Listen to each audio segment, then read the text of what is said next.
78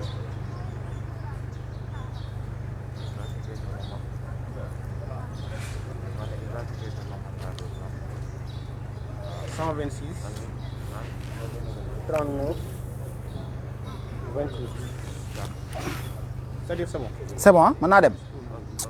mbokki Sénégal tey le mercredi 3 février 3 mars pardon 2021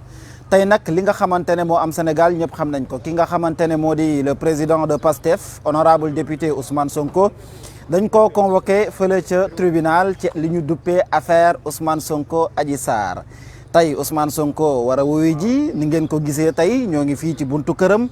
ñun ñaa ngi wàcc ñi nga xamante ne ñoom ñooy garde rapproché am ñi ngi wàcc ñëpp teew nañu ñi nga xamante ne itam mooy ay jegeñaaleem ñi nga xam ne ñoo ko jege bu baax teew nañu ñu gis ne itam moom Ousmane Sonko gannaaw bi mu defee déclaration bi mu def démb tey daal li mu bëgg rek mooy dem wuyu ju ñii nga xamante ne ñoom ñooy waa tribunal li nga xamante ne moo ci gën a fës mooy beaucoup de sérénité lañ seetlu tey ci suba gi sérénité boo xamante ne mi nga ànd ak dal goo xamante ne mi nga ànd ak xel mu dal moo xamante ne li ko wutu rek mooy leer la ne kat dossier bi nga xamante ne moom lañ teg sa kanam du dossier boo xamante ne mënees nañ cee dóor nit doomam maanaam dossier bu vide lañ fi gis ci kaw loolu bu ngeen gisee fii nga xamante ne ñoo ngi nekk moo ñoo ngi cité kër góor gi buntu kër ki nga xamante ne moo di président Ousmane Sonko li ñu seetlu rek mooy cité kër góor gi yëpp dañ ko barricadé par la présence des forces de l'ordre il y a une forte présence policière lan moo ko waral kenn xamul dem beeg dikk bi nam war a demee demul parce que gis nañu ne daal vraiment force de l'ordre yi ñu ngi wër bu baax a baax cité kër góor gi te moom Ousmane Sonko mi ngi dem war a wuyu ji fële nga xamante ne moo di tribunal loolu ñu seetlu la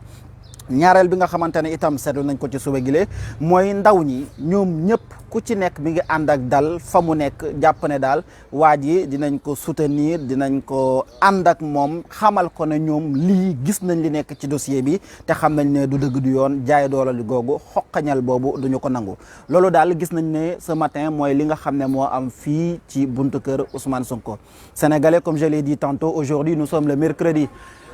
3 mars 2021, nous sommes ici devant la devanture de Ousmane Sonko, devant sa maison. Ce qui est constaté, c'est qu'il y a beaucoup de sérénité. Ce qui est constaté, c'est qu'il y a beaucoup de calme. Ce qui est constaté aujourd'hui, ce matin, c'est qu'il y a une confiance pondérée, une confiance en soi que dégage toute l'équipe qui est autour de Ousmane Sonko. Parmi ces équipes, il y a ses gardes rapprochés. Parmi ces équipes, il y a également ceux qui sont vraiment ses fidèles compagnons qui ont toujours eu à l'accompagner depuis le début de la création de PASTEF à ce jour, c'est-à-dire depuis 6 ans maintenant. À ce jour donc, Ousmane Sonko est convoqué au tribunal régional de Dakar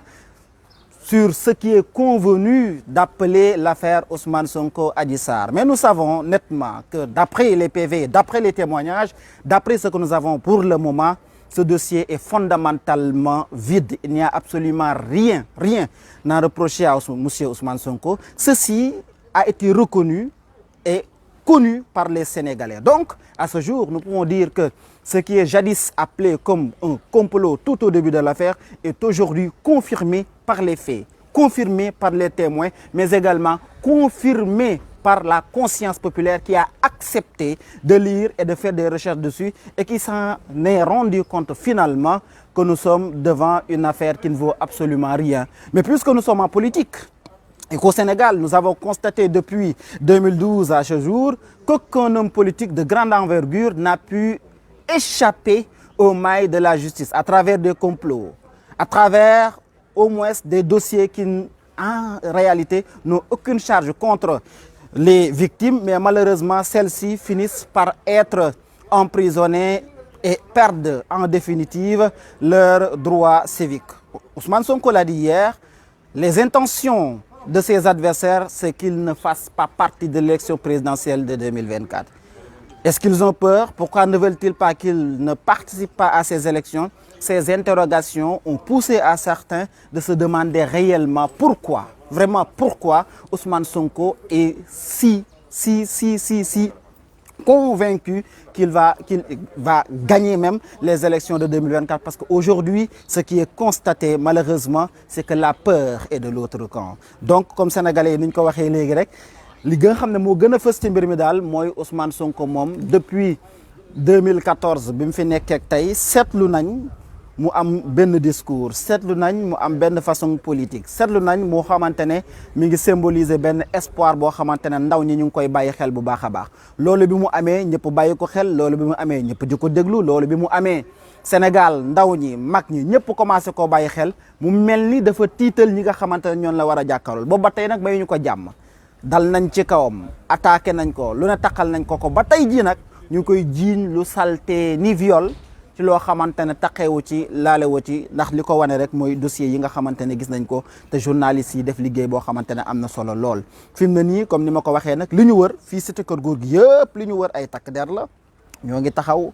tëj nañ benn yoon tëj benn yoon boo xamante ne fa lañ war a jaar lan moo ko waral ndax ñun jàmm la ñu woote ndax fii liñ fi gis mooy ñëpp dañoo dal mais nag li leen ñor mooy au moins la sécurité de leur leader politique c'est-à-dire ki nga xamante ne moom la ñu jàpp ne moo génnee Sénégal ci jafe mën a génnee Sénégal ci jafe-jafe yi mu nekk donc li ñu bëgg mooy au moins qu'elle puisse garder son intégrité physique ci suba gi daal li ñu fi seetlu fi mu ne nii mooy dal tey jàmm ak salaam ak xel mu dal lool dem wuyu ji tribunal c'est-à-dire accompagner ki nga xamante ne moo di le président Ousmane Sonko mu dem wuyu ji juge bi waxtaan la mu fa war a wax dellu si waat këram dalal xelu sénégalais yi lii daal mooy li nga xamante ne moom moo ñor kii di Ousmane Sonko donc bu nga gisee alentour bi daal pour ngeen ko mënee xool li nga xamante ne moo fi am ñoo ngi nii kër Ousmane Sonko gis ngeen oto yi fële na la bu ngeen gisee ñi nga xamante ne ñu seen ne la seen leen ñoom ñooy waa police waa GMI ñoo ngi taxaw ñoo fàtt yoon bi kon yoon bi kenn mënu fee jaar loolu lu wóor la beneen bi nga xamante ne aussi seetlu nañu ko mooy vraiment garde corps yeeg oto yeeg yëpp taxaw nañu di xaar ki nga xamante ne mooy seen leader Ousmane Sonko génn mën a dem wuyu ji fële nga xamante ne moo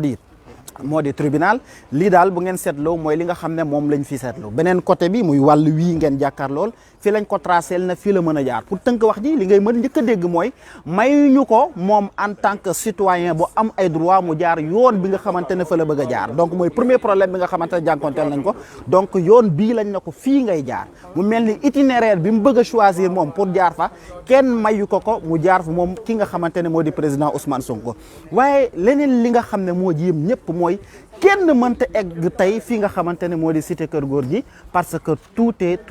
est barricadé lii daal la ñu fi seetlu tey ñoo ngi nii comme ni ma ko waxee léegi buntu kër président Ousmane moo nekk nii sama ginnaaw mi ngi ci biir mi ngi waaj a génn gis nañ ki nga xamante ne sax moo di docteur Babacar Diop moom teel na ñëw pour ànd seeg moom gunge ko xamal ko ne toute l'opposition est derrière lui lii daal mooy li nga xam ne moom la ñu seetloogum tey ci suba gi garde corps yi pare nañu comme ni ma ko waxee tantôt xam naa du ñàkk ci kanam tuuti dinañ fi ñëwaat pour d'autres développements en attendant ngeen xam mbir mi nu mu tëddee tey daal Jotna TV day ànd ak yéen bugguñu dara rëcc leen ci xew-xew yi nga xamante ne moo war a am tàmbalee ko fii ci kër président Ousmane Sonko yoon wi nga xamante ne moom lay jël ba àgg tribunal bu fa génnee war a dellu si waat këram bugguñu dara rët leen ci li nga xamante ne moom mooy xew-xew yi war a am tey mercredi 3 mars 2021 nga xamante ne kii di président Ousmane Sonko dañ ko woo fële ca assemblée nationale ngir mu wuyu ji kon ñu dajawaat léegi parfait.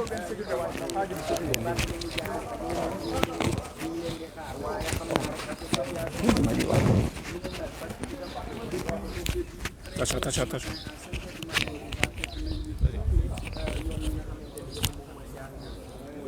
Cité Keur Gorgui di accident le président Ousmane Sonko donc pour l'instant comme ko bàyyi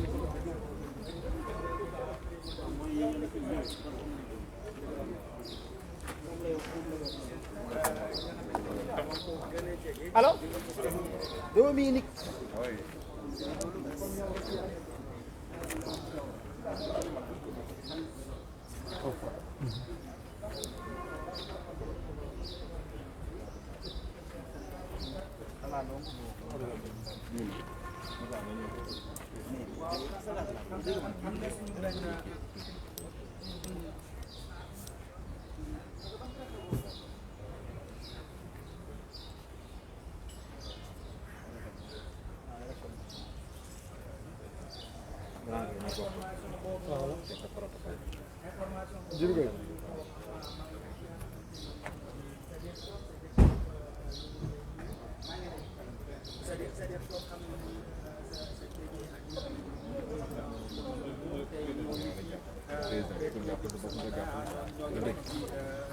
wàccaay bi pour dem li nga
lu ñuy waaj lu dul jàmm ak salaam seetlu moo ko fi gisuma ko fi ci kaw loolu gis nañu si ci kër góor gi yëpp ko barricade yow fii rek yow jege si rek noo mën a jege si soo mënul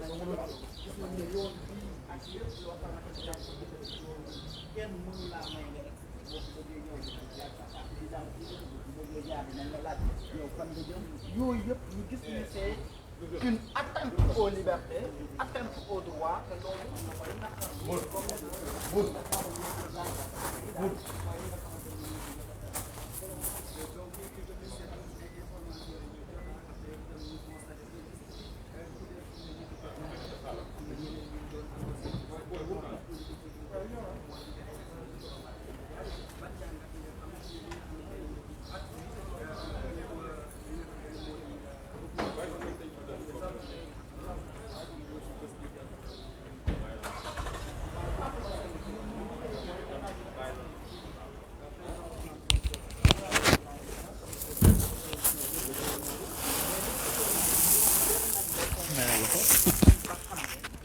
ñu ànd nekk benn daal di déggoo loolu daal mooy indi jàmm loolu mooy li nga xamante ne moo leen mën a may Sénégal au moins jàmm am fi parce que opposition bi dañoo war a ànd dañoo war a nekk benn ñoom ànd bi ñu war a ànd nekk benn bi nga xamante ne war nañ ko nekk benn xëy na mooy tax sax ñu mën a jaamaarloo ak ci wàllum politique nag laay waxee ñi nga xamante ne ñoom la ñu duppee majorité bi kon loolu du dëgg du yoon mooy li nga xamante ne maa ngi koy expliquer léegi gis nañ fi kii di docteur Babacar Diop dégg nañ ne am nañ yeneen leader yoo xamante ne ci opposition bi la ñu bokk bëgg nañu egsi mayuñ leen ñu egsi lan moo waral mayuñ leen ñu egsi est-ce que nekkul seen droit la ñu nekk effectivement parce que nous sommes des Sénégalais comme je l'ai dit tantôt nous avons le droit de nous déplacer dem fépp foo xamante ne yoon may nañu ko yoon mooy lan li ñu tëral nga xamante ne Sénégalais bi am na droit dem ak ñëw tey droit wu dem ak ñëw boobu noonu diggante bii nga xamante ne moo di cité kër góor gi est-ce que Sénégalais bi am na ko lan moo waral ñu xañ ko droit boobu donc loolu question la boo xamante ne mën nañ ko poser xëy na ñi nga xamante ne ñoo ngi yëngu ci wàllum yoon ak ci wàllu droit de l'homme mën nañ cee gëstu seetlu gisal seen bopp ne fi mu ne nii lu ñu commencé seetlu depuis le début de cette affaire jusqu'à aujourd'hui mooy une atteinte des libertés individuelles une atteinte des droits civiques loolu nag buñ ko gisee cim réew rawatina réewum Sénégal dañuy interroger wu parce que il faudrait que ñu rappeler ne depuis 1960 et même bien avant li ñu njëkkoon seetlu mooy fii jàmm ak salaam li ñu njëkkoon seetlu mooy fii jàmm ak salaam rek lañ fi mës a gis c'est-à-dire quelles que soient les circonstances et quelles que soient les difficultés nit ñi dañoo mës di dem di ñëw nit ñi dañoo mës di wax seen xalaat nit ñi dañoo mës di wax li nga xamante ne moom la ñu bëgg ñu seetlu malheureusement dernièrement wax sa xalaat sax ci réew mi dafa niru délit parce que boo nekkee ci télévision yi dañ lay indil yenn problème yi te loolu du dëgg du yoon lii daal lañ ne woon dinañ leen ko xamal mooy li fi amagum gannaaw ñuy waajal kii nga xamante ne moo di président Ousmane Sonko génn moom président Ousmane Sonko sax moo nekk nii gis ngeen ko mu ngi nii di génn ngir waaj ngir wuyu ji fee nga xamante ne moo di tribunal moom président Ousmane Sonko gis ngeen ko noo sol lu weex tàll tey di reetaan wax dëgg neex yàlla xel mi dal moom Ousmane Sonko kon moom mi ngi nii di wuyu ji fa la nga xamante ne moo di tribunal moom président Ousmane Sonko en forme yëkkati na loxoom wax dëgg neex yàlla dalal xel sénégalais yi mi ngi noonu kon mi ngi nii di du waaj a dugg ci otom moom président Ousmane Sonko di wuyu ji fa la nga xamante ne moo di tribunal militants yi ak ñu ko wër ñi nga koy xamal ne ko tey ndam la rek tey xel mu dal mi ngi noonu dugg na ci oto bi kon cortège baa ngi noonu moom président Ousmane Sonko dugg na ci otoom di waaj a départ wuyu ji fële nga xamante ne moo di tribunal bu ko defee sénégalais yi xamee ko noonu Ousmane Sonko dugg na ci otoom nii ànd ak ñi nga xamante ne ñoom ñooy sa garde rapproché boobu tey jii nii ñi ngi ci wetam moom président Ousmane Sonko dugg na ci oto bi départ agul nag waaye du ñàkk sax mu mën a départ léegi waaye li ñu seetlu mooy fii même sax bu ñu amoon ay militants yoo xamante ne bëgg nañ ko accompagner ci jàmm ak salaam tey jii nii kenn mayu leen ko li tax kenn mayu leen ko mooy yoon bi yëpp wax dëgg neex yàlla dañ ko barricade kon mayuñ ko yoon oto baa ngi noonu ngeen gis moom président Ousmane Sonko mi ngi waaj a départ force de l'ordre yi ñu nga ne la ca gannaaw suñu kanam itam di ngeen ko gis ay takk der ña nga fa fii ñu toog nii ñi nga xamante ñoom ñooy ay garde rapproché am ñoo ngi fi donc li ñu seetlu rek mooy fi mu ne nii dal li ñu seetlu mooy koo xamante ne wax dëgg neex yàlla reetaan xel mu dal jàmm ak salaam moom la génnee fii nga xamante ne mooy këram sol benn yëre bu weex nag bu ko nit solee am na lu muy firi mooy xel mu dal am na lu muy firi mooy jàmm ak salaam am na lu muy firi mooy man daal ci lii ma nekk nii dara nëbbul samam xel dara tiitalu ma ci lii daal mooy li nga xamante ne seetlu nañ ko tey ci présence su kii di Ousmane Sonko fii ci buntu këram di waaj a dem fële nga xamante ne moo di tribunal bu ko defee sénégalais yi nga xamante ne ñu ngi ñuy suivre à travers Jotna TV ñu xam ne rek dal jàmm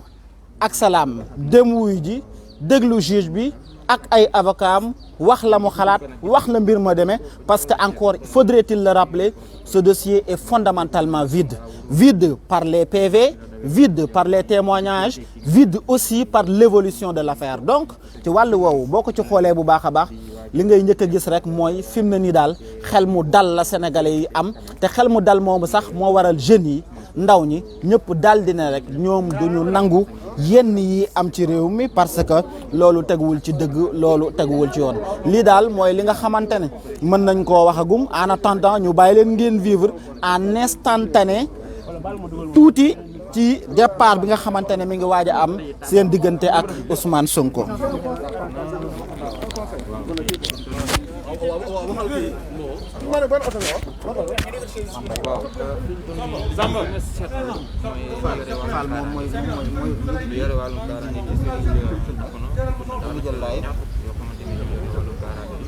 waaye tamit bu ñu ko pour militant exécutif nekk loo xamante ni lu yomb lay doon ndaxte li ñuy wax barricade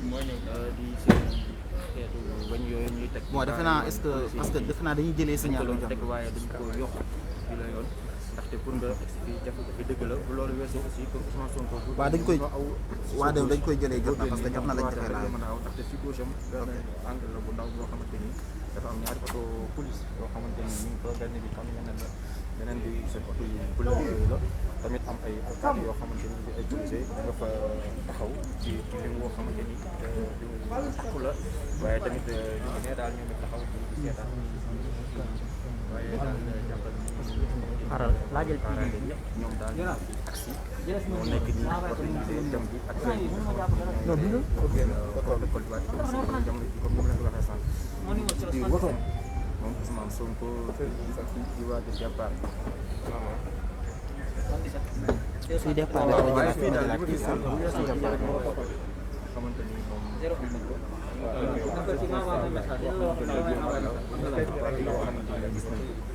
xawaay ma sama numéro Abdoulaye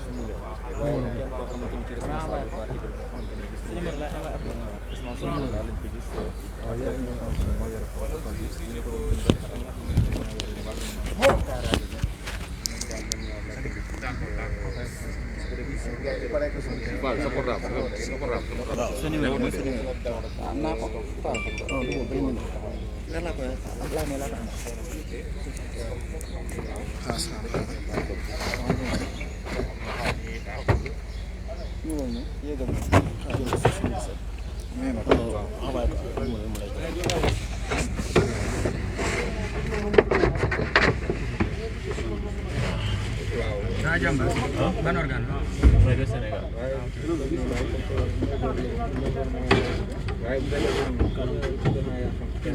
cool yaa ngi jàpp jaajëf tey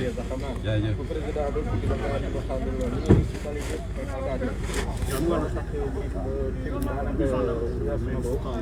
dugal mu après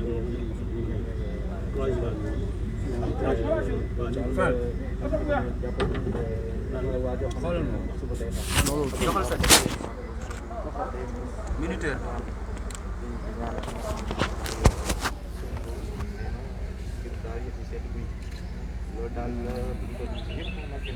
ci numéro boobu Grand Babacar yaa ngi fan RTS 61 48 77 léegi xoolal damay ànd ak convoi bi ba tribunal la léegi après bu ma kiyee foofu après naa la woo nga jël si ma foofu waaw waaw ok ok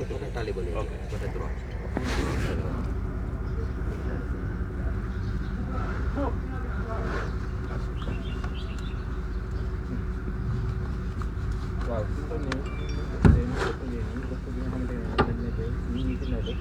léeg-léeg nga gis koo xamante ni suñu génn def soxla léeg-léeg nga gis koo xamante ni dañuy romb xam nga tamit ay xale yoo xamante ni romb nañ dépenser ay sac yàgg mais parce que këram ci boppam am na ñaari xale boo xamante ni xale bu góor xale bu suuf xale yu ndaw yoo xamante ni sax génn nañ leen ci kër gi yóbbu leen ñu dem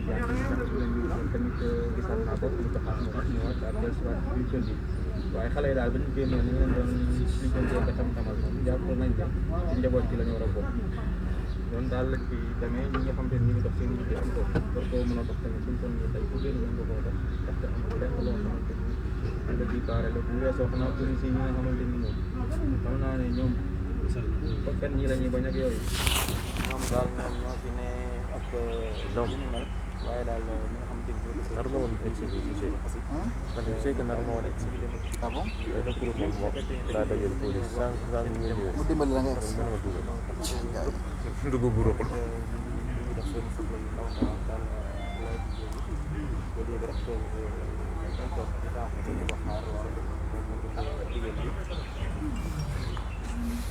ana ba waaw parce que ba ba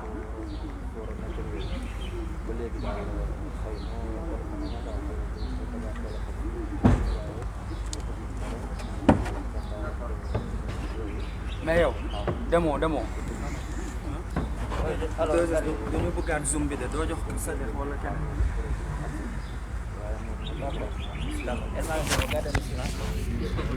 Ça passe à son silence, maximum de silence. Il faut envoyer ton téléphone. J'active la relation, il envoie sur le numéro de Sadio, nga dugal ko non, il clique sur le lien, il est à Zoom. Zoom dama ko délivrer. Il faut que tu installes le Zoom. Il faut que tu installes Zoom, tout ça quoi. Et il envoie le lien automatiquement. Je reste dessus. Elle a une après bien ma sécurité. xanaa ñaar yoon na dara ndax ñun mooy loolu non Pape Sidi moo bëgg a duggaat quoi Man instant bi je reste là. kii Wala nga abou ki téléphone bi installé fi. waaw koy Sonko jëlal affaire bi boy yaa ngi Zoom non non installé ko Zoom Active ta relation d'abord. xaar ma woon rek quoi Toujours ça reflète active ta relation, tu prends ça comme ça nga am seulement acheté. Dama j'ai lâche ça. Alors là. Excuse-moi.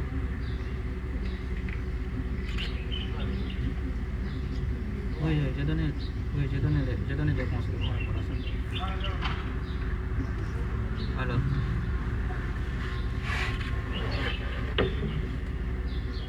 D'accord, on est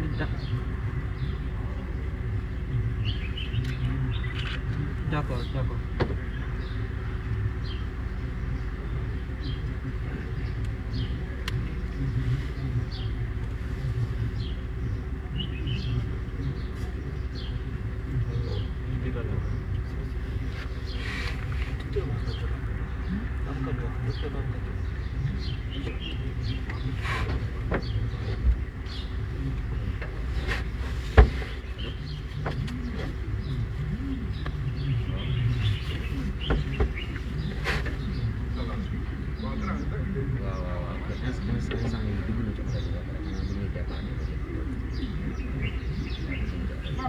allo oui jamtan o yaltimi o sowa wadde départ eyi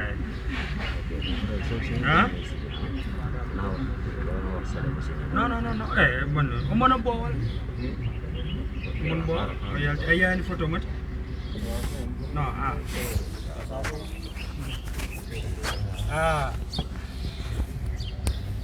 signal do ko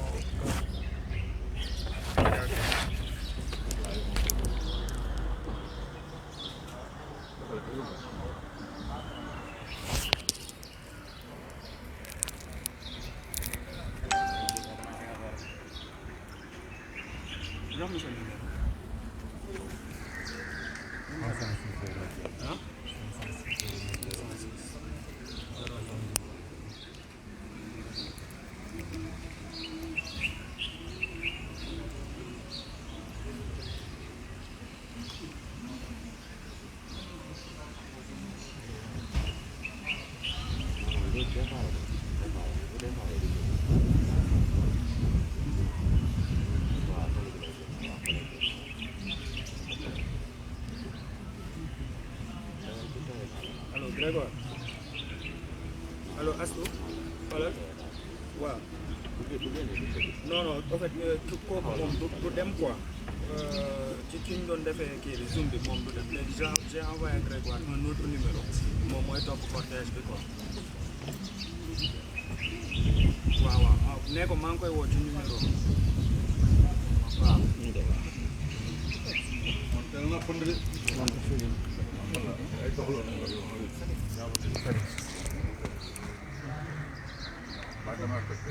non waxoo toj ko sama dàll yi teel naa waxuma la nga jël sama dàll yi sama woo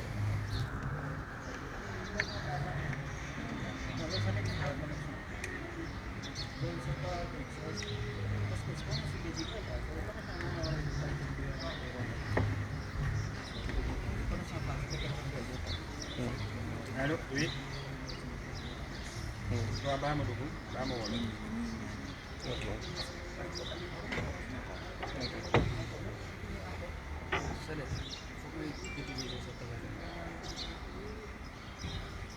bon boy bi moo demoon quoi kii moo demoon dugg na suuf wala oui allo mi ngi dugg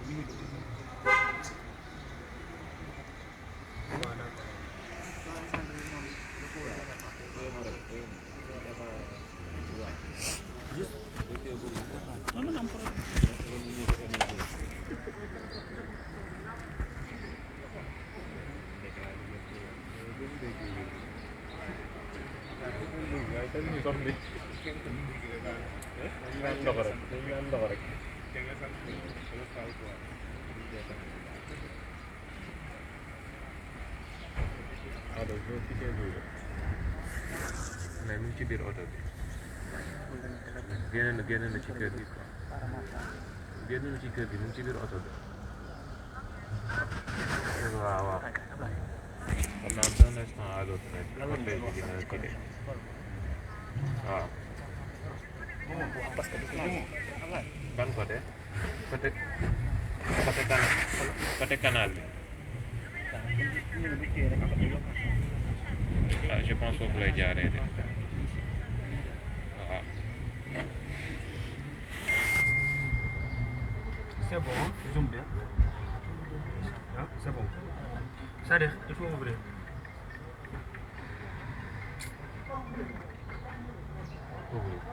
non damay leen yombalal sax ko defee noonu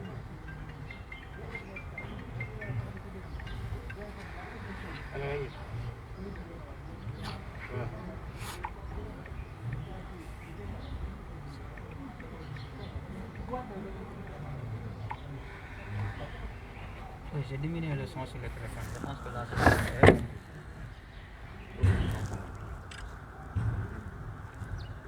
ban live c'est pas jot na ko wala si gaz proche. mais après journaliste yi suñu saa fii nii ça va être compliqué journaliste connexion am na connexion ci oto bi ñu defar Non, est-ce que loolu ça doit être au niveau de la maison wala si base jot na. ouais toujours pas kay wala si base jot na. allo Abo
September.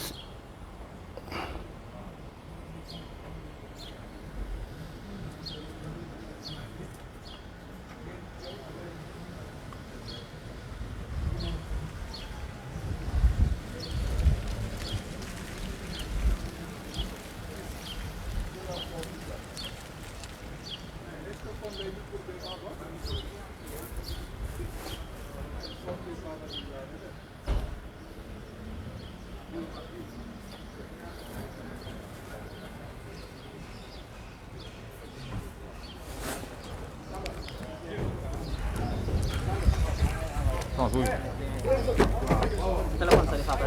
Jo. Allô, Jo. Oui, oui, Jo. Jo.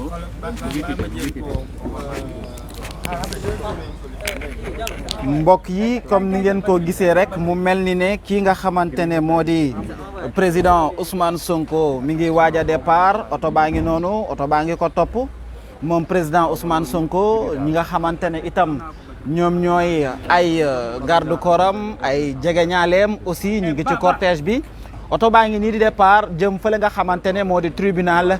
régional wala départemental bu Dakar kii nga xamante ne itam moo di wax dëgg neex yàlla président Ousmane Sonko sénégalais yëpp gis nañ ñi nga xamante ne ñoo ngi ñuy seetaan à travers Jotna TV di leen xamal ne rek yoon baa ngi nii tey jii nii départ nañu jëmali fa la nga xamante ne moo di tribunal gaa yaa ngi naan dem si jàmm ñëw si jàmm gaa ñaa ngi ñaan mooy dëkkandoo yi nga xamante ne ñu ngi nekk ak moom ñi ngi xamle rek dem leen si jàmm dikkaat si jàmm te incha allahu rabbi noonu lay demee dem si jàmm rek dikk si jàmm ki ndaxte kat kii di président Ousmane Sonko li ñu seetlu rek mooy bi mu génnee jàmm ak salaam la génnee bu ngeen seetloo yoon wi itam di ngeen seen takk der yi nga xamante ne ñu ngi jalonné ci yoon bi yëpp parce que cité Kër Gorgui il faut le rappeler encore une fois de plus takk der yi dañ fee fees loolu lu ñu seetlu la gis ngeen ñi nga xamante ne ñoom ñooy garde corps yi ñi ngi topp ci wet gi di daw oto baa ngi noonu moom président Ousmane Sonko nit ñaa ngi xamante ne ñooy dëkkandoo yi nekk ci wet gi ñi itam ñëpp a ngi ñaan bëgg jàmm ak salaam ak dal ndaam ak salaam ak dal googu nag am nañ yaakaar ne bu lépp tegoo ci yoon te nga xamante ne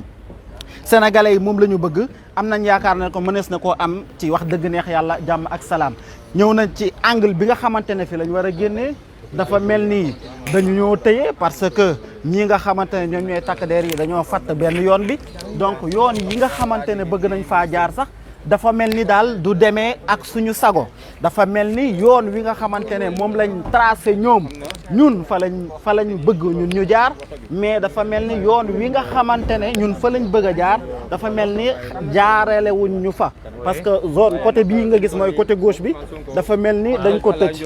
côté bi nga xamante ne moom la ñu tijji mooy côté droite bi kon bu ngeen déggee mbir mi rek mooy kii nga xamante ne moo di président Ousmane Sonko mayuñ ko ba tey mu jaar fi nga xamante ne fa la bëgg a jaar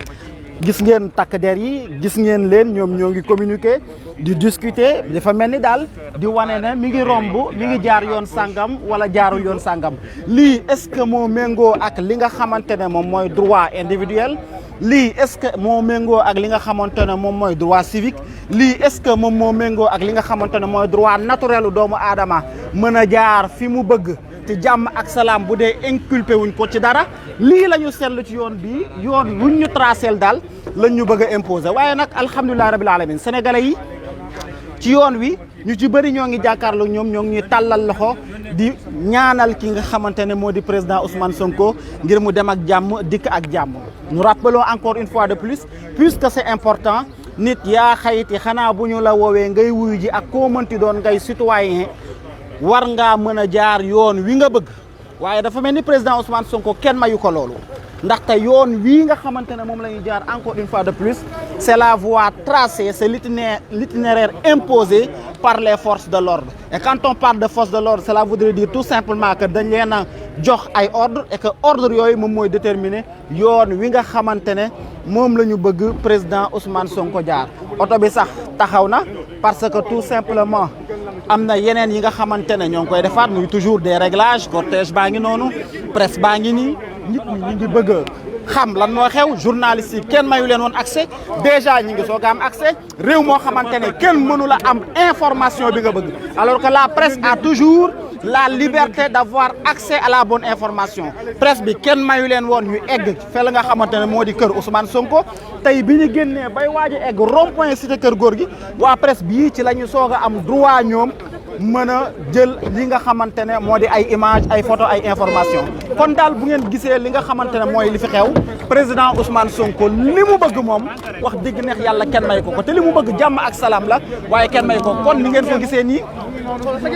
président Ousmane Sonko mi ngi noonu di départ na sax la ñuy wax gis nañ ñëpp ñi ngi koy ñaanal moom président Ousmane Sonko gis nañ ñi nga xamante ne ñoo ànd ak moom président Ousmane Sonko waaye gis nañ takk der yi nga xamante ne ñoom ñooy jalonné yoon bi ana droit ana yoon ana liberté individuelle ana liberté naturelle bi nga xamante ne doomu aadama war na koo am dafa mel ni loolu yëpp daal dafa mujjee nekk mbir mu jafe lool kon Ousmane Sonko mi ngi noonu di départ c'est extrêmement difficile parce que presse bi encore une fois de plus kenn mayu leen la possibilité de prendre les informations yi nga xamante ne bëgg nañ koo jël la dispositif sécuritaire bi nga xamante ne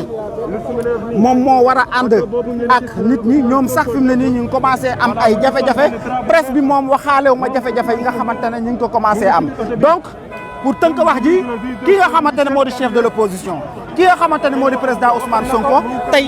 mi ngi nii di dem tribunal waaye dafa mel ne dañ ko commencé xoqañal waaye lii mënula téye li nga xam ne mooy peuple sénégalais parce que peuple sénégalais li mu bëgg mooy réew moo xamante ne jàmm ak salaam réew moo xamante ne nit ki dina mën a exprimer ses libertés tey nag li ñu seetlu mooy Ousmane Sonko on ne lui donne pas la possibilité d'exprimer sa liberté d'aller et de venir en passant par les voies qui lui sont propres par les voies qu'ils veulent donc gis nañ ne loolu mooy problème bi nga xamante ne am nañ ko donc bu ñu mënee continuer waat ci wax ji ba tey jii nii ñoo ngi fii nga xamante ne en ce moment moo di rond-point cité kër góor gi fi la ñu toll mais encore une fois de plus xool leen sama côté droite di nga gis ne takk der yi ba tey fépp ñi nga fa rek ngir bañ a may Ousmane Sonko bu jaar yoon woo xamante ne moom moo ko gënal waaye dañ koo imposer yoon boo xamante ne foofu lay jaar encore une fois de plus ça c'est quelle démocratie ça c'est quel état de droit ça c'est quel pays où la citoyenneté est en rigueur nous nous posons toujours cette question xamuñu ban dëkk la lii daal mooy li nga xamante ne wax dëgg neex yàlla seetlu nañ ko mooy lu naqarlu waaye nit ñi lii téyewu leen parce que ñi nga xamante ne am nañu accès pour le moment ñi ngi exprimer seen solidarité ñi ngi exprimer seen soutien parce que il faut le rappeler Sénégalais yi la relation qui les lie à Ousmane Sonko nekkatul une relation entre Ousmane Sonko tout simplement ak ñoom non pour eux Ousmane Sonko représente un projet pour eux Ousmane Sonko représente le projet de construction ou de reconstruction d'un Sénégal nouveau Pour eux, Ousmane Sonko représente en réalité tout un espoir. Pour eux, Ousmane Sonko représente l'avenir du Sénégal. Et cet avenir-là, pour les Sénégalais, ne devrait pas être éteint. Parce que cet avenir-là, pour les Sénégalais, constitue la phare qui devrait éclairer l'intelligentsia sénégalaise, qui devrait éclairer pour que le Sénégal puisse emprunter les voies du développement. Tu vois, le Sénégalais, nous sommes tey jii nii bëgg a accompagner kii di Ousmane Sonko bëgg a défendre le projet Ousmane Sonko bëgg nekkat kii Ousmane Sonko projet bii nga xamante ne tey am nañ ko yaakaar nga xamante ne il en est le porte-étendard nga xamante ne il en est l'incarnation tey jii nii duñu nangu mukk projet boobu ñu fay tey jii li nga xam ne mooy duñu nangu mukk projet boobu ñu yàq ko tey jii duñu nangu mukk projet boobu nga xamante ne kii di Ousmane Sonko mi ngi koy représenté duñu nangu projet boobu yàq ko kon bu ngeen gisee même la presse elle est là. Elle peine à avoir les informations qu'elle voudrait avoir. Elle peine à donner toutes les informations yi nga xamante ne soxla nañ ko waaye li ñu seetlu daal vraiment mooy président Ousmane Sonko la sérénité qu'il dégage. Président Ousmane Sonko calme bi nga xamante ne mi ngi koy dégager. Président Ousmane Sonko jàmm ji nga xamante ne mi ngi koy dégager. Président Ousmane Sonko jàmm ji nga xamante ne mi ngi koy dégager ak calme bi muy dégager.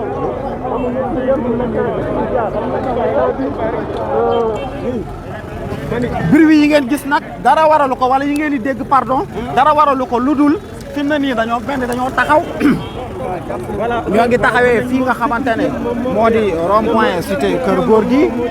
presse bi ñu ngi koy jël ay image wax dëgg neex yàlla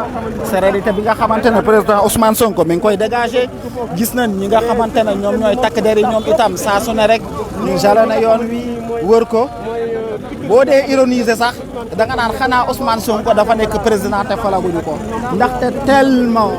tellement de dispositifs sécuritaires la ñu teg tellement de contraintes sécuritaires la ñu teg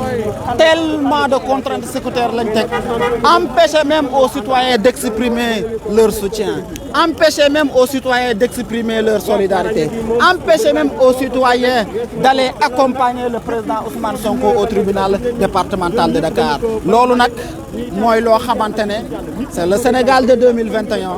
loolu mooy li nga xamante ne moom la ñuy dund réew mii nga xamante ne moom la ñuy wax naan une séparation des pouvoirs doit déterminer la démocratie réew mi nga xamante ne la liberté d'aller et de venir la liberté d'exprimer sa pensée la liberté de dire ce que l'on veut sans contrainte tey jii nii dafa mel ni situation boobu noonu moom mooy li nga xamante ne amatul ci réew mi parce que comme ni ngeen ko gisee Ousmane Sonko wax dëgg neex yàlla li mu bëgg pour mu am ko sax dafa mujjee nekk lu jafe live yi nga xamante ne ñoo ngi koy def sax on a tendance à croire que dañ ko bëgg a saboter live yi nga xamante ne ñu ngi koy def encore une fois de plus on a tendance à croire que dañ ko bëgg a saboter waaye sénégalais yaa ngi nii bu ngeen leen xoolee ñoom ñëpp ñu ngi tey kontaan di yëkkati seen loxo di exprimer seen cofeel ci ki nga xamante ne moo di président Ousmane Sonko exprimer seen cofeel ci président Ousmane Sonko mooy exprimer seen cofeel ci projet bi mu yor exprimer seen cofeel ci projet bi Ousmane Sonko yor mooy exprimer seen cofeel ci li nga xamante ne moo di Sénégal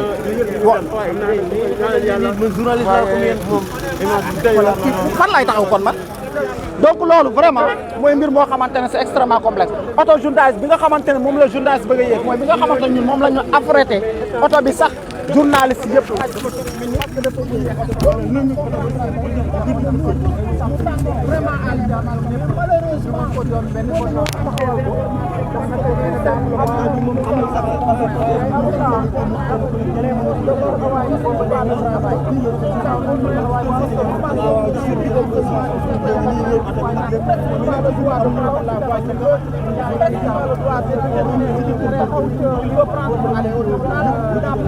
le droit de se déplacer comme il le voudrait. Nous avons Ousmane Sonko même dans le tribunal ay droit li nga xamante ne moom la ko jox Sénégal tey xaj bi mooy lan mooy may ko mu jaar xaj bi mooy lan mooy may ko mu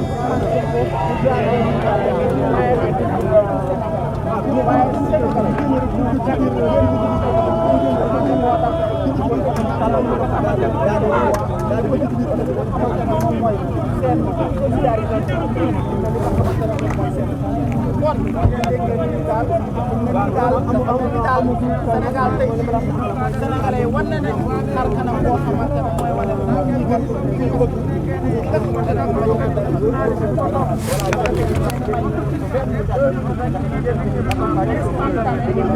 commentaire, en opposant l'idée de comment ça se passe vraiment ici à la cité Keur plus précisément au rond-point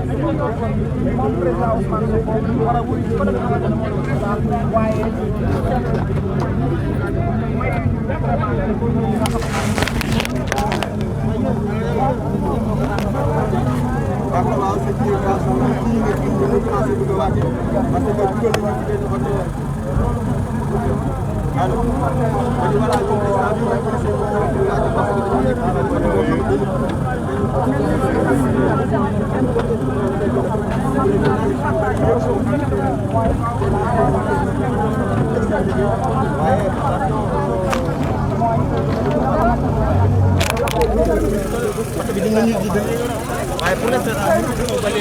mooy au moins li nga xamante ne maa ngi koy wax depuis le début mooy l'absence de liberté. L'information la plus présente aujourd'hui mooy la contrainte. L'information la plus présente aujourd'hui mooy l'absence même de saisir l'information telle qu'elle se présente pour ñu jox ko Sénégalais yi lii mooy jafe-jafe yi ñu am waaye nag ñu bàyyi leen ngeen vivre en instantané ñi nga xamante ne ñoo ngi exprimer seen joie à Ousmane Sonko.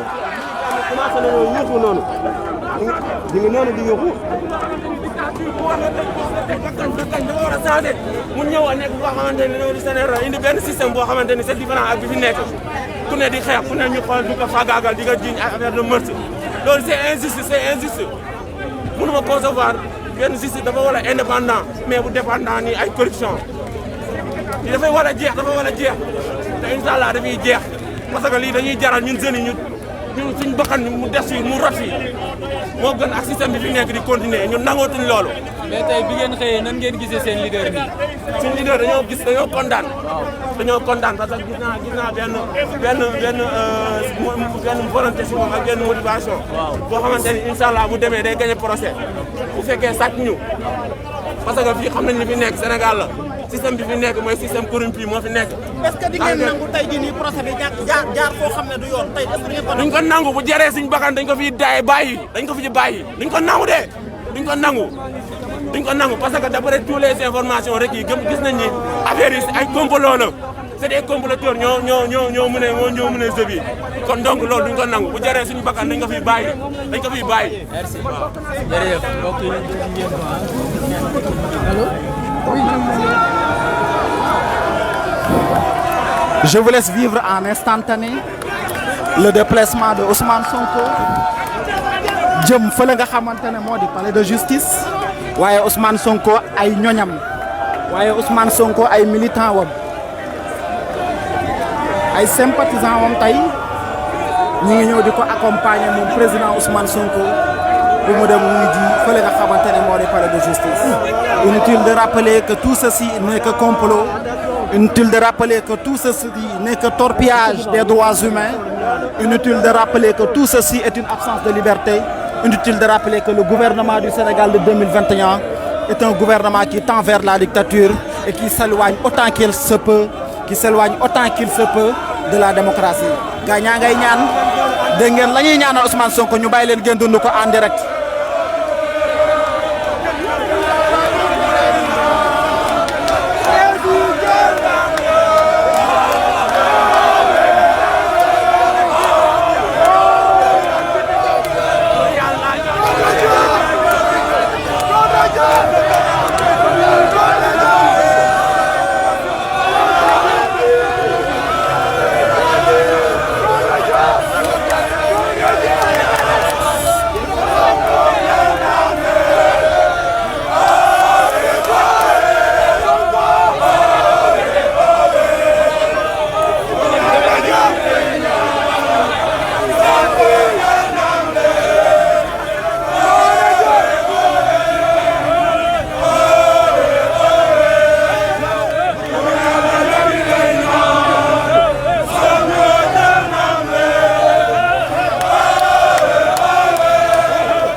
waa le constat que nous venons de faire mooy gis nañ ñi nga xamante ne ñoom ñooy waa police ñi nga xamante ne ñoom ñooy force de l'ordre yi ñëw di dakk ñi nga xamante ne ñoo ngi exprimer seen joie di exprimer seen soutien à Ousmane Sonko. kon ngeen gis ne ba tey bu ñu sañoon tey ndaw ñiy génn ànd ak Ousmane Sonko duñu ànd ak ñoom waaye dafa mel ni mënuñu dara tey ci ñi nga xamante ne mooy benn peuple boo xamante ne daa jóg ngir défendre li nga xamante ne moo di démocratie. dafa mel ni Sénégal tey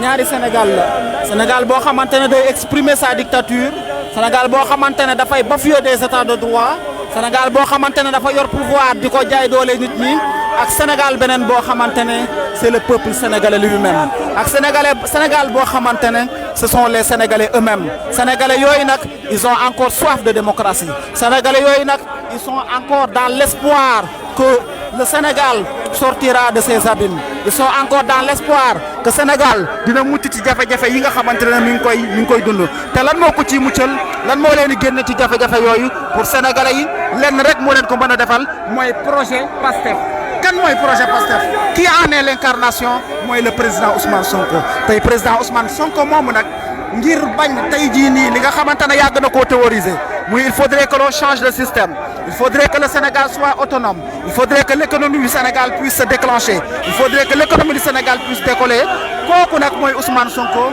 mooy ki nga xamante ne tey moom lañ bëgg a faagaagal mooy ki nga xamante ne tey moom lañ bëgg a jaay doole mooy ki nga xamante ne tey moom lañ bëgg rek moom président Ousmane Sonko mu perdre ay droits civiques waaye le peuple sénégalais dit non ñi nga xamante ne ñu encore bëgg développement ñi nga xamante ne encore ñoom ñoo bëgg démocratie gérer am réew ñoom làkk nañ nee nañ di fi amee ndaw ñaangoog ñu ngay exprimer seen mbégte ndaw ñaangoog ñu ngay exprimer seen xalaat kii nga xamante ne moo di président Ousmane Sonko fi mu ne nii boo xoolee ndaw jaa ngi yuuxu wër nañ oto ba Sonko génn na oto ba ma ngi leen di tàllal loxo di leen xamal ne rek wax dëgg neex yàlla kontaan na ci daje bi nga xamante ne moom la militant yi def Ousmane Sonko génn na ci oto ba yéeg ci toit ouvrage saafonte ak ñoom xamal leen ne rek kontaan na ci seen taawaay moom président Ousmane Sonko def na ko ndaw ñi bég nañ ñu ngi koy tàllal seen loxo di ko xamal ne kontaan nañ ci saafonte bi nga xamante ne def nga ko ak ñun li ñuy seetlu rek mooy il y a une certaine relation une certaine énergie benn relation d'affection de sympathie bu lié Ousmane Sonko au peuple sénégalais li ñu seetlu rek mooy ndaw ñi dañoo bëgg seen xol ki nga xam ne moo di président Ousmane Sonko mais dafa mel ni itam kii di président Ousmane Sonko cofeel googu ba tey daf koy dund ak xale yi daf koy partager ak moom gis nañ ne Ousmane Sonko ñun ñi nga xamante ne ñoo ngi nekk ak moom souvent jege ko xam nañu ne fi mu ne nii mbégteem xam nañ ne fi mu ne nii li dal xelam xam nañ ne fi mu ne nii li nga xamante ne moo koy teree nelaw mooy ndaw ñi nekk dans des situations yoo xamante ne wax dëgg neex yàlla dinañ mën faj seen soxla faj seen soxlay waajur ñoom ndaw ñooñu ñoo am avenir ñu bàyyi leen ngeen dund li nga xamante ne moo di les instants li nga xamante ne ndaw ñaa ngi koy expliquer di ko exprimer.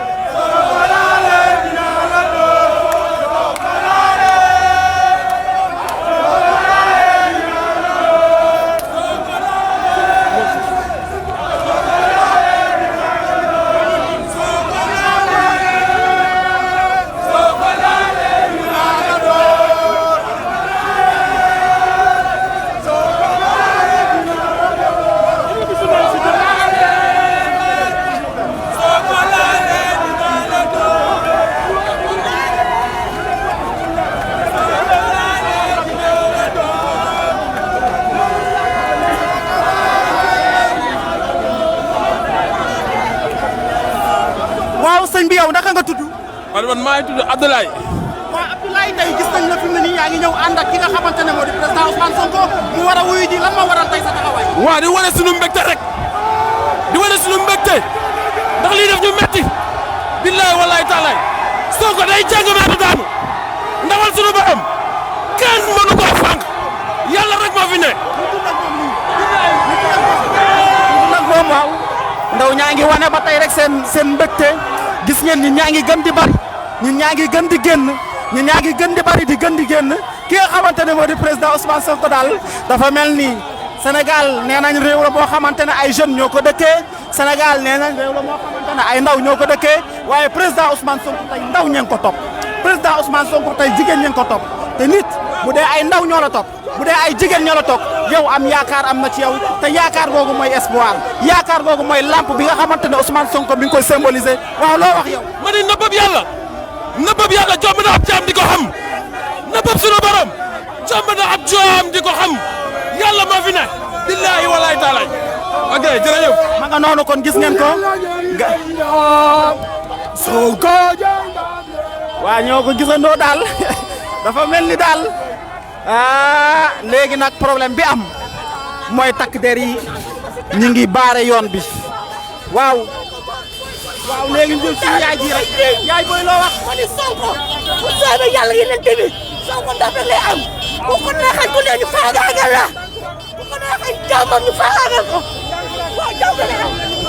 kon ñoo ko gisandoo waaye dafa mel ni problème mi ngi waaj a am. ndax ndaw ñi ñu ngi yor seeni moto nag ne dañuy accompagner Ousmane Sonko waaye gis nañ force de l'ordre yi tey jii nii dafa mel ni dañoo bëgg a barricade yoon yi dafa mel ni dañoo bëgg a dégager Ousmane Sonko tey jii nii dafa mel ni Ousmane Sonko bëgguñu mu ànd ak ndaw ñi te ndaw ñi tey dañoo ñëw ne dañuy ànd ak moom dañ koy exprimer seen mbégte exprimer seen coofeel tey jii nii. ndaw si Touba laa dëkk ba fii amul yoon amul ba ñu ma si dara maa ngi nii taxaw dañ ma yóbbu teema wóor na yàlla dañ ko Touba dafa ko Touba laa jóge dafa aw yër ñoo fii tey def Sonko.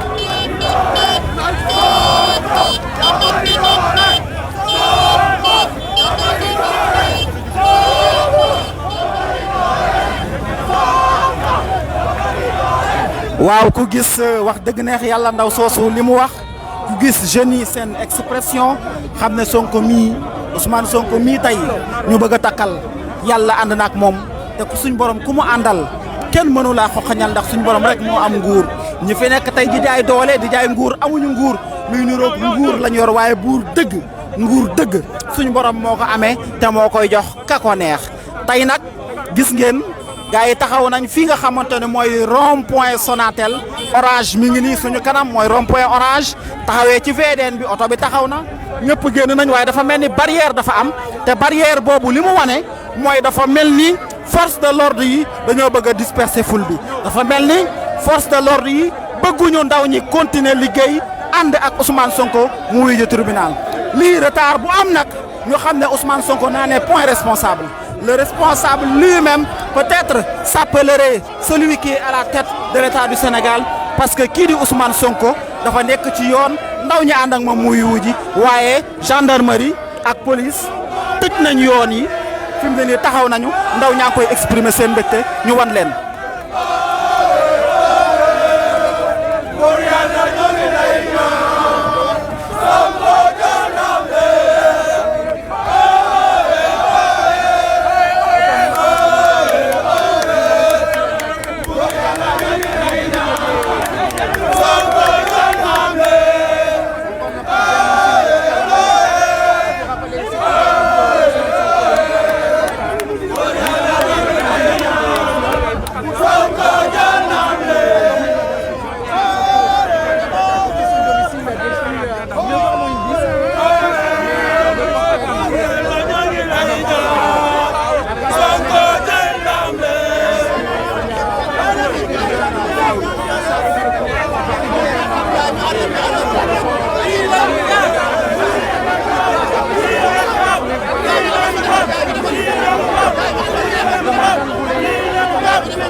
Sonko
waaw dafa mel ni rek bu ngeen seetloo li nga xamante ne mooy li fi am dafa taxaw fi nga xamante ne moo di rond-point Orange moom président Ousmane Sonko ndaxte cortège président Ousmane bëgg a dem wuyu ji fi ñu bëgg a jaar mayuñ leen ko dafa mel ni ñi nga xamante ne ñoom doy force de l'ordre yi dañ koo bëgg a imposer itinéraire bu muy jaar moom président Ousmane Sonko ak ndaw ñoom àndal nee nañu jaaruñu noonu dañoo am seen yoonu bopp te dañ koy respecté moo waral ñu téye ki nga xamante ne moo di président Ousmane Sonko fii nga xamante ne moo di rond-point Orange moom président Ousmane Sonko fi ne nii mënatula avancé moom président Ousmane Sonko tey jii mi ngi nii taxaw na fi nga xamante ne moo di rond-point Orange ndaw ñi di ko exprimer seen solidarité waaye nag fi mu ne nii kële nga xamante ne moom mooy chef de protocole di Djibi Ndiaye ñi ngi waxtaan ñi nga xam ne ak ñoom ñooy takk der yi pour ñu mën ñoo bàyyi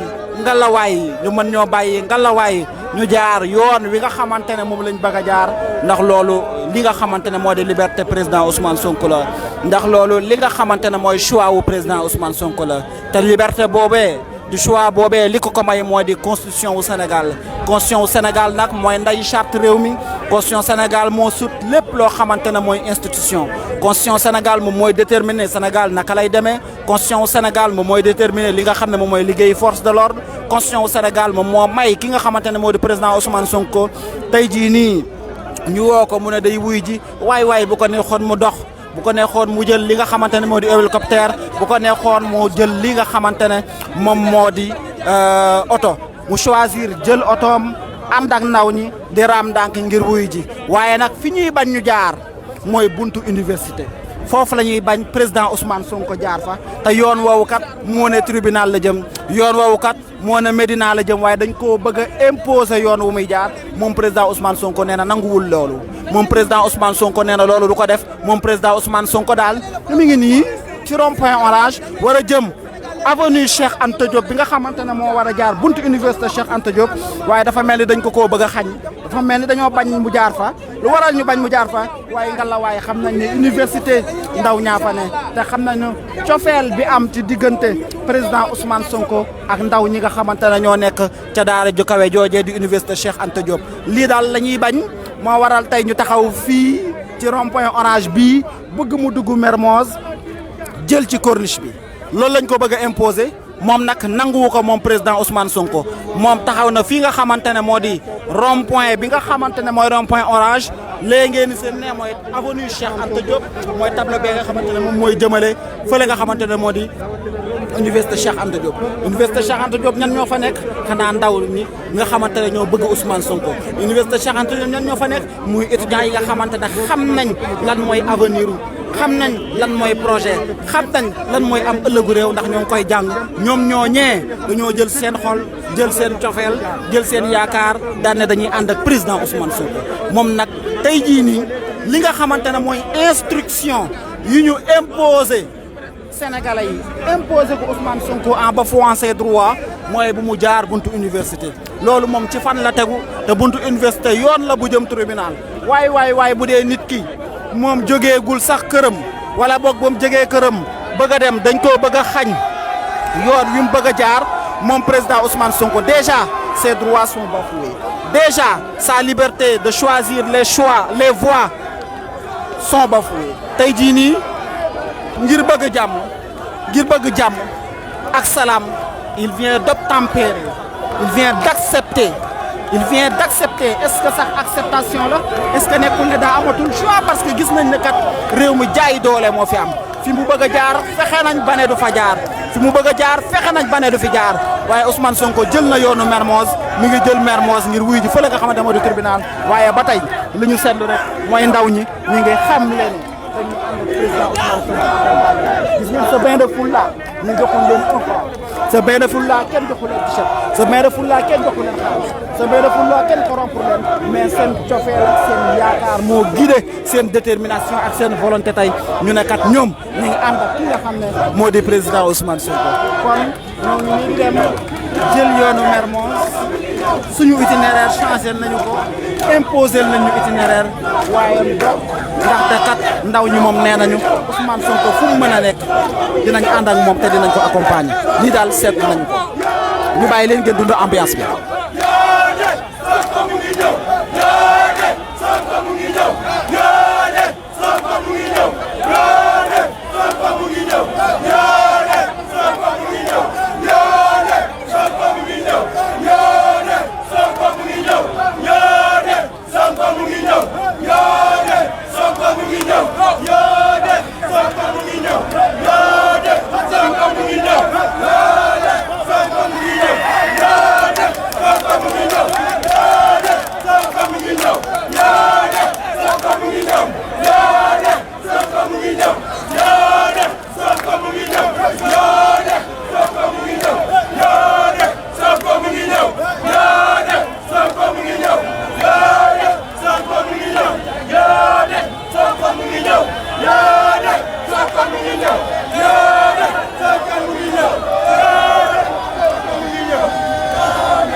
waa dafa mel ni nag expression bii ñu gis ndaw ñi nga xamante ne ñoo ngi wane seen cofeel ndaw ñi nga xamante ne ñoo ngi waral seen yëg-yëg lii moo tiital ñi nga xamante ne ñoom ñooy waa nguur gi lii la waa nguur gi mënta respecté ndaxte ñoom xam nañ ne seen manin mooy suñuy génn dañuy génn jox nit ñi xaalis pour ñu teeru leen waaye Ousmane Sonko naturellement la ko ndaw ñi di teeru Ousmane Sonko naturellement la ko ndaw ñi di exprimer li nga xamante ne mooy seen cofeel ñoo ngi jot message léegi waa France waa Marseille ku ci mel ni Isaac waa Canada ku ci mel ni Lamine Niang waa Sénégal waa adduna bi sénégalais fépp fu mu mënti nekk ñoo ngi recevoir seen message ñoo ngi gis seen commentaire ñoo ngi gis seen expression de bonheur fi mu ne nii maa ngi gis ku ñuy wax Maya Camara maa ngi gis ku ñuy wax Ablaye Sarr maa ngi gis ku ñuy wax Dida Diédhiou maa ngi gis ku ñuy wax Soné Sow li nga xamante ne mooy seen commentaire yi ñoo ngi leen a gis ñoo ngi gis li nga xamante ne cofeel joo xam ne yéen a koy wane fii nga xamante ne moom mooy yoon wi nga xam ne moom la Ousmane jëm tey ngir wuyu ji fële nga xam ne moo di tribunal parce que li ñu seetlu ci Sénégal mooy képp koo xamante ne rek ci kujjee gi nga bokk nga am genn kàttan googee dinañ fexe jaay doole tëj la Ousmane Sonko tey ndaw ñi nee nañ kii du ñooñu de Ousmane Sonko duñu nangu li ngeen ñu bëgg a imposer ci moom Ousmane Sonko duñu nangu doole ji nga xamante ne yéen a ngi ko bëgg a jaay doole parce que nag en réalité la force ne revient qu'au peuple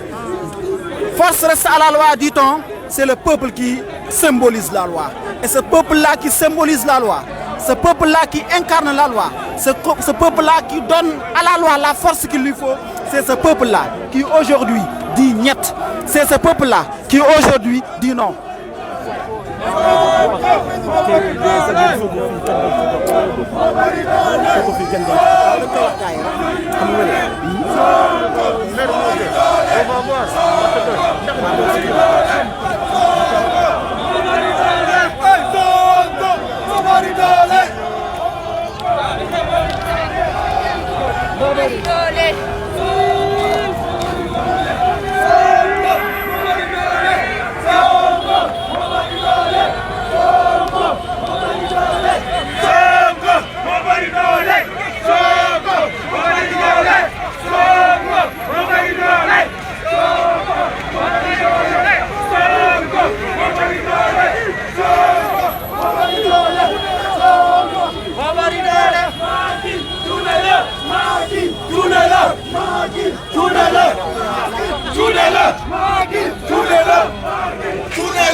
waaw comme ni ngeen ko gisee rek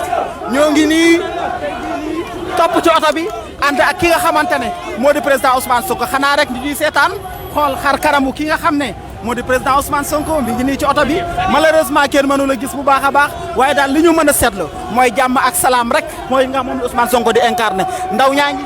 tey jii nii ñoo ngi seen biir ñoo ngi ànd ak ki nga xam ne moo di président Ousmane Sonko ñoo ngi nii tey jii nii maire Moz taxaw nañu parce que oto bi mënu la dem parce que ndaw ñi dañoo fees tell ci yoon bi nee nañu daal ànd ak moom dal ndànk dem ndànk ba mu wuyu ju dem ñëwaat ndaw ñi nee nañ dil bi setul dil bi setul dil bi setul dil bi setul dil bi setul dil bi setul dil bi setul dil bi setul dil bi setul dil bi setul dil bi setul dil bi setul dil bi setul dil bi setul dil bi setul dil bi setul du dara du dara du dara du dara le traître Macky Sall le traître dil bi setul dil bi setul dil bi setul dil bi setul dil bi setul dilan setul ay pexeem du àgg barki alxuraan ay pexeem du mooy kii doomu askan wi la doomu Sénégal la Sonko moo lu ko dara dil bi setul est-ce que di ngeen nangu ñu téye ko tey ko si àdduna du wa des dañ ñibbi këram soobee yàlla ci kattanu yàlla loolu duñ ko nangu même léegi nii rek ñu ngi may woon a tribunal amuñu mayuñu kenn mu dugg fa te loolu tam duñ ko nangu ñu ngay dàq nit ñi baara nañ foofu depuis dem su guddi gis nañ ko si sinab nit ñi ñu wane ko ne carrément li ñuy def ni complot la boo xam ne dil boobu dara si tatu te loolu ñun tey sénégalais yi surtout les jeunes dañoo pare pour jox suñu bakkan ci lu mel noonu ñun tey ñu nag Sonko fépp fu mu dugg ñu dugg fa Macky Sall bu ñu ko neexee na tabaxaat ak ay yeneen prison dañoo pare tey pour joxe suñu bakkan barki Serigne Saliou Mbacké billahi wallahi wa taala dañoo pare pour joxe suñu bakkan waaye yaay booy yow ñu xam ne yow man day boo dee tey lan moo la fi indi man daal na Ousmane Sonko doo ma fi indi suñu président bu ñaawul bii mi ngi dem si jàmm ñëw si jàmm jéem jëm bi tooy kat mi ngay xaar këram day dem ñëw añ si lii nga ne du diil la du dëgg dil la waaye nag nit wax lu ko ndeyam bootee fexee ko da ngay sonn rek da ngay sonn wala Serigne Touba Mbacké ñun Sonko la ñu am moom mooy suñu yaakaar doom yi ëllëg ñun dañuy dem waa suñu doom yi Macky Sall moo le grand comploteur kon yow tey sa doom moo tax ngay xeex sama doom moo tax may xeex sama doom moo tax may xeex man sama wàllu man jeex na waaye nag sama doom lay xeexal Sonko mooy yaakaar doom yi ëllëg yëpp ay dil la waaye dil bi toj na waaye nag yàlla gëmul nelawul jël ci ko Serigne Touba kon bokk ñoo ko gisandoo gis ngeen rek li nga xamante ne tey moo am fii nga xamante ne moo di Mermoz ndaw ñaa ngi ànd ak kii di président Ousmane Sonko ñu ngi koy exprimer seen cofeel président Ousmane Sonko daal dafa mel ni tey buñ naan koo xamante ne mooy président wu ndaw ñi te Sénégal ay ndaw a fi ne. c'est-à-dire mais Abo sa teewaay lu ko waral. kontaan rek. kontaan gis naa tey jeunesse bi. ñëpp génn nañ ñëpp lépp day wane ne. jeunesse bi yëpp ànd na ak président Ousmane Sonko. en tout cas ñun ñu ngi si ginnaawam te duñ nangu Macky Sall sacrifié ko Macky Sall na bàyyi Sonko ndaw ñi moom lañ yaakaar ñun ñoo ngi si ginnaaw Sonko. waaw ñoo ko gisandoo dégg ngeen ngaañi li ñu xamle rek mooy duñu ko nangu waay xanaa lii kenn mësu ko gis ci Sénégal c'est pour une première fois ñu gis koo xamante ne ku toll ni Ousmane Sonko tey ñu bëgg koo jaay doole ndaw ñi génn daan ne duñu ko nangu lan moo waral ndaw ñi génn nag foog ñu expliquer ko Sénégalais yi parce que souvent am na benn argument bu ñuy dégg il faudrait que force reste à la loi nous sommes dans un état de droit waa loi muy yoon ak droit muy yoon kan moo koy jox ku koy joxe peuple sénégalais bee koy joxe kan mooy peuple sénégalais c'est la jeunesse et c'est cette jeunesse là qui dit que ñoom ñi nga xamante ne ñoom ñooy joxe loi la force doit rester à la loi et ils sont les représentants des lois parce que c'est eux, c'est à travers leur nom que se déterminent les lois, que les lois sont légiférées. Donc ñoom ndaw ñi nee nañu duñu nangu mukk benn yoon kii di président Ousmane Sonko ñu jaay ko doole parce que si force doit rester à la loi ñoom ñooy loi ñoom ñooy état de droit te ñoom jóg nañu nee nañu duñu nangu mukk jaay doole di am ci réew mi nee nañu duñu nangu mukk kii di président Ousmane Sonko ñu jël ko rek def ko ni nga xamante ne noonu la ñu def ñeneen ñi fi nekkoon tey duñu ko nangu d'autant parce que tout simplement gis nañ na dil la boo xamante ne amul benn njariñ li ñu seetlu dafa ñu wan leen ko moo waral sax ñu wàcc ci oto bi ñu yéegoon mooy gis ngeen ca kanam nale lu ñu fa gis mooy ñi nga xamante ne ñooy force de l'ordre yi barrage bi nga xamante ne defal nañ ñu ko bañ ñu jaar yoon wi nga xamante ne bëgg nañ ko Ousmane Sonko mënul jaar fi nga xamante ne fa la bëgg Ousmane Sonko mënul dem fi nga xamante ne fa la bëgg a dem Ousmane Sonko mënul jaar yoon wi mu choisiral boppam lii ban état de droit la lii ban démocratie la lii ban liberté la lii mooy dictature lii mooy jaay doole lii mooy jaay kattan te lii kenn mënu koo nangu ci réew mi sama kanam nele ñoo ko gisandoo ñi nga xam ne ñooy takk der yi baare nañ yoon woowu Ousmane Sonko yoon wu mu bëgg a jël ne fa lay jaar ñu baare ko dagg nañ yoon yu ñu bëggoon jaar bu université mu nangu dugg biir Mermoz tey jii nii dagg nañ yoon wi jaarale ko feneen li ci mën a seetlu rek mooy dafa mel ni provocation bi dafa commencé bari lool te bu dara amee ñu ne moom moo ko waral fekk na yàlla xam ne ne ñoom ñoo ko provoqué parce que koo xam ne da ngaa jóg ne da ngay wuy ji ndaw ñu génnal seen bopp de leur propre choix ne dañ lay accompagner parce que yow yaay seen yaakaar yaay lampe bi nga xamante ne yaay leeral seen ëllëg ñoom loolu la ñu am ci yow tey jii nii nga génn ne da ngay wuyu ji parce que woo nañ la donte dil la parce que yow gëm nga ne ndaw ñi dinañu ànd ak yow ndaw ñi ànd ak yow nga bëgg a jaar yoon wi nga xamante ne fa nga bëgg a jaar pour wuyu ji ñu naan la fii ngay jaar doo jaar fii doo aw nii ngay aw waay bii jaay doole kenn mësu koo gis waay bii dictature kenn mësu koo gis waay bii état kenn mësu koo gis Sénégal daal dafa mel ni le Sénégal de 2021 et représente en réalité le Sénégal de la période coloniale dafa mel ci situation boobu lañ nekk muy loo xamante ne lu ñu naqaru la xanaa rek ñu wan leen delluwaat ànd ak cortège bi jegewaat ki nga xam ne moo di président Ousmane Sonko xool ndaw ñi duñ koy wanee seen cofeel xool ndaw ni nuñ koy wanee ne duñu nangu yenn jaay doole yi.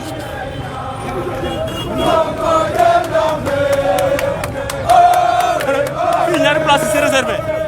ñaari place yi c'est réservé. damay jël rek waaw jëlal xam nga oto bi nag ñoo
yéen a ko gisandoo ndaw yi ñëpp toog nañ nee nañ non à la violence ñoom ñëwuñu pour violence ñoom ñëpp toog nañ face aux gendarmes. yéen a gisandoo kii c'est le préfet de Dakar moom moo ñëw bloqué yoon bi.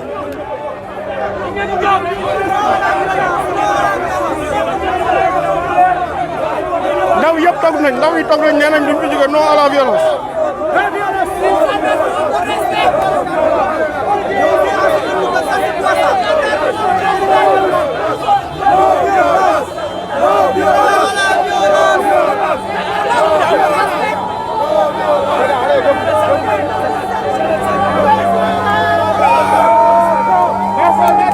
Ils prennent ses moyens pour nous protéger. Ils prennent ses moyens pour nous protéger.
nañ vinaigre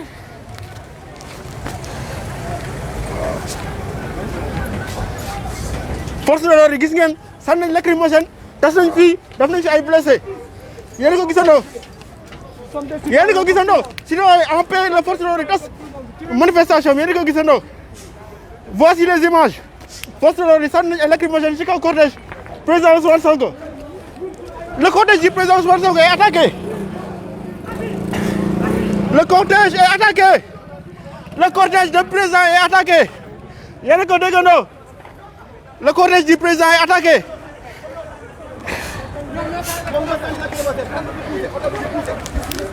Voilà.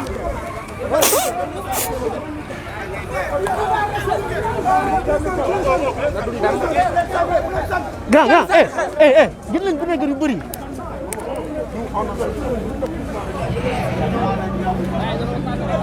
Le cortège du président est attaqué yéen a ko gisandoo da ngay jënd vinaigre moo ci baax jënd leen vinaigre ngeen jëndi le cortège du président est attaqué vinaigre da ngay def si yére bi nga def ko nii du la def dara vinaigre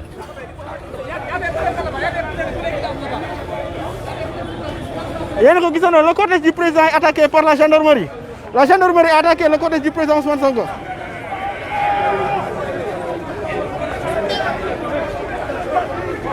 Sécurité Ousmane Sonko sax moom mooy wax bu kenn riposté la sécurité du président Ousmane Sonko nee na bu kenn riposté donc gis ngeen ne que ñun dañoo ñëw ak jàmm ñoom ñoo ñëw pour sànni xeer.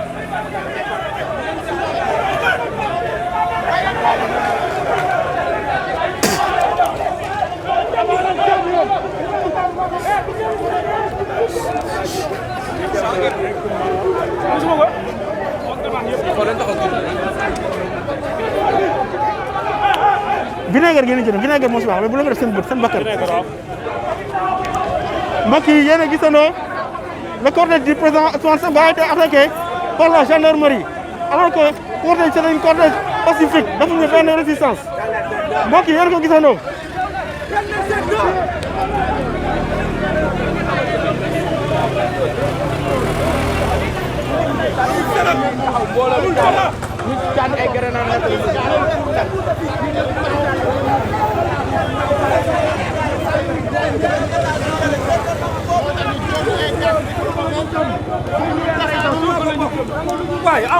non Sénégal ñu ñoo ko bokk Sénégal bi jaral nañu dee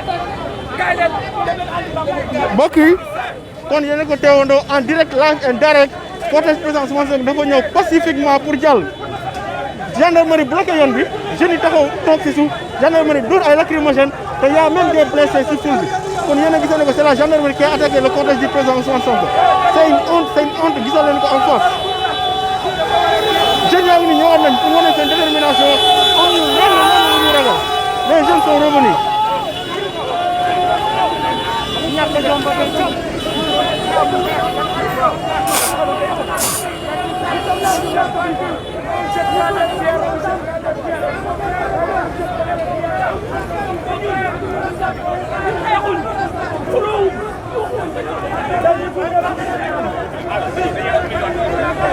mbokk yi le préfet de Dakar mi ngi nii ay bale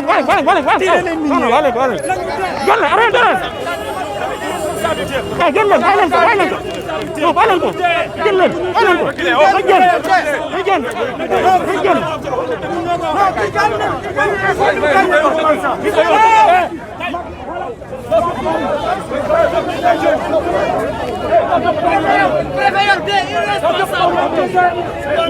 mbokk yi le préfet de Dakar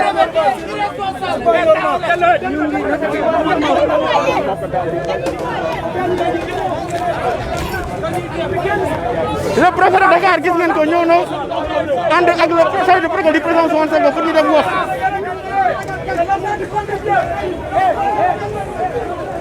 mbokk yi yéen a ko gisoon le cortège du président Ousmane Sonko a été attaqué par la gendarmerie alors que c'était un cortège pacifique.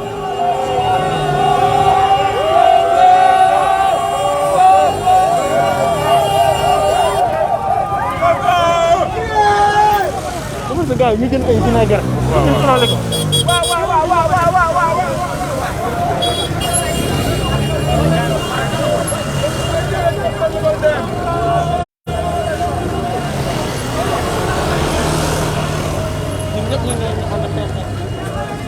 voilà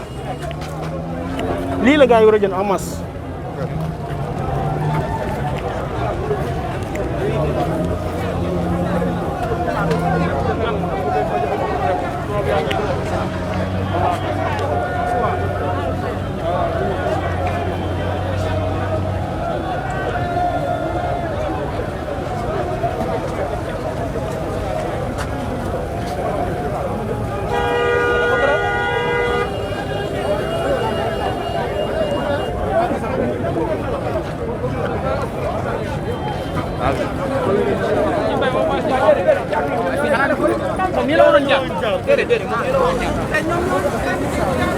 Jërëm bi nga ko def jërëm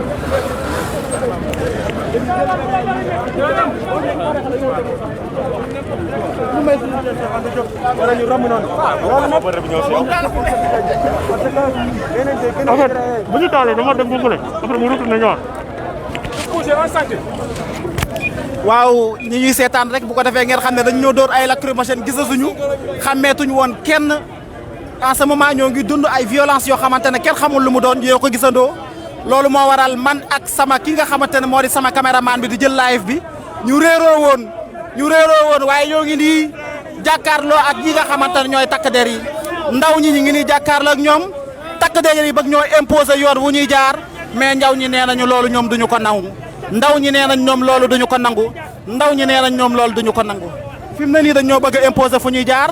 maanaam li ñuy éviter rek mooy fexe ba Ousmane Sonko bañ a jaar lépp loo xamante ne xaw na jege université ngallaawaay lii kenn mësu koo gis ngallaawaay kenn mësu la gis nit koo xamante ne dañ laa convoqué képp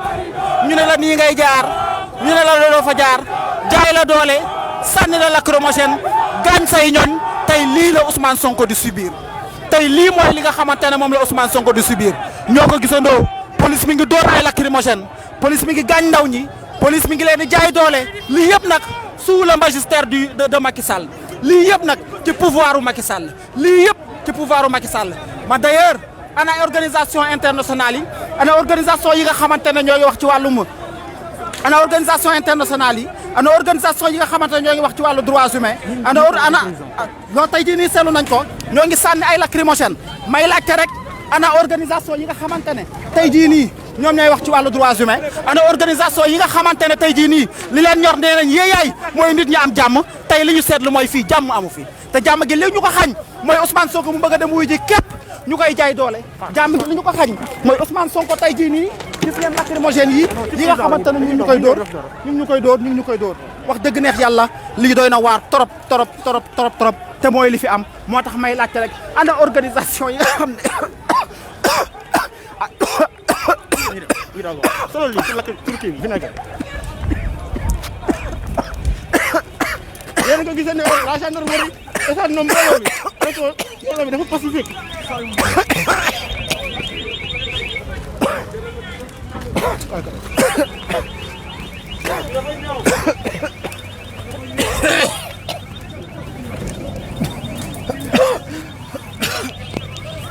loolu am na vinaigre anam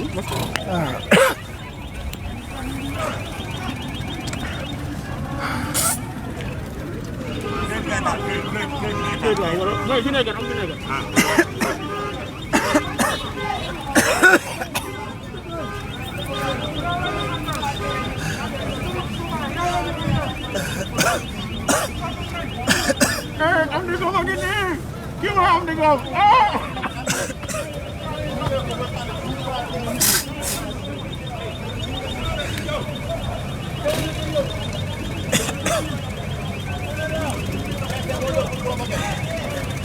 mbokk yi dégg ngeen nataal ma provoqué la cour ah Elamine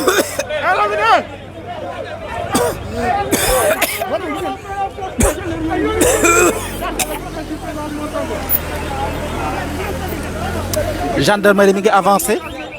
ñoo ko gisandoo tey jii nii tëj nañ yoon bi dafa mel ni li ñu bëgg mooy ñëw jël ki nga xam ne moo di président Ousmane Sonko dafa mel ni baare nañ yoon yëpp tëj nañ ki nga xam ne moo di président Ousmane Sonko tey jii nii Sonko mënatu la dem mënatu la arrière ñoom ñu dóor ay lacrymogène di ñu jaay doole ndaw ñëpp ñu ngi gis lii waaye amuñu pexe parce que Ousmane Sonko moo leen ko jaral tey jii nii lii mooy li nga xam ne moo am fii ci Mermoz tey mercredi 3 mars 2021 président Ousmane Sonko di président Pastef di honorable député du élu du peuple li ko ñor mooy Sénégal ñu mu jàkkaar loolu ne ko di fa amee di ko jaay doole fi mu bëgg a jaar ñu ne ko doo fa jaar ndaw ñi mu àndal ñu koy xoqañal ndaw mi mu àndal ñi nga xam ne ñoo ngi leen di teg violence presse bi ñu ngi dund violence boo xamante ne kenn mësu koo gis tey jii nii tëj nañ yoon yëpp Ousmane Sonko fi mu ne nii quadrillé nañ ko d'est en ouest du nord au sud tous les 4 coins yi nga xamante ne fa la Ousmane Sonko mën a jaar tëj nañ ko lan la ñu bëgg lan la ñu nam ci koo xamante ne dañ ko woo mu ne day wuy ji bëgg a jaar yoon waa xamante ne fa la bëgg a jaar ñu ne ko di fu amee lii tey jii nii mooy li nga xamante ne moo am ci Sénégal am na yeneen ñaari oto bit yoo xamante ne ñu ngi ci derrière la voiture du président fees dell ak ay takk der gis nañ ne itam lii daal mooy li nga xamante ne moo fi nekk tey jii nii ñu nekk ci kanam aussi nekk embuscade lu ñu namm xamaguñu ko waaye leer nañu ne tey jii nii ñii am nañu lu ñu namm lii daal mooy li nga xamante ne moo am Sénégal il faudrait que organisation internationale yi xam ko képp koo xamante ne yaa ngi liggéey ci organisation internationale tey jii nii lii mënoo koo rafetlu képp koo xamante ne yaa ngi liggéey tey jii nii ci lépp loo xamante ne nee nga jàmm nga bëgg ci àdduna bi lii yow bu dee am na foo bokk ci mbir mii xam nga ne lii war nga ko jël génn mettit lu ko parce que lii du dëgg du yoon waa GIGN ñu ngi noonu ñoom it agsi nañu ñëw bokk si ñi nga xamante ne ñoom ñooy waa gendarmerie ànd ak ki nga xamante ne moo di commandant bi lii yëpp pour jaay ñu doole ñu ànd ak yéen sax wan leen li nga xamante ne tey jii nii moo fi am ak échange yi nga xamante ne kii ñu gaañ di chef de protocole bu Ousmane Sonko tey jii nii mi ngi koy waxtaan ak ñi nga xamante ne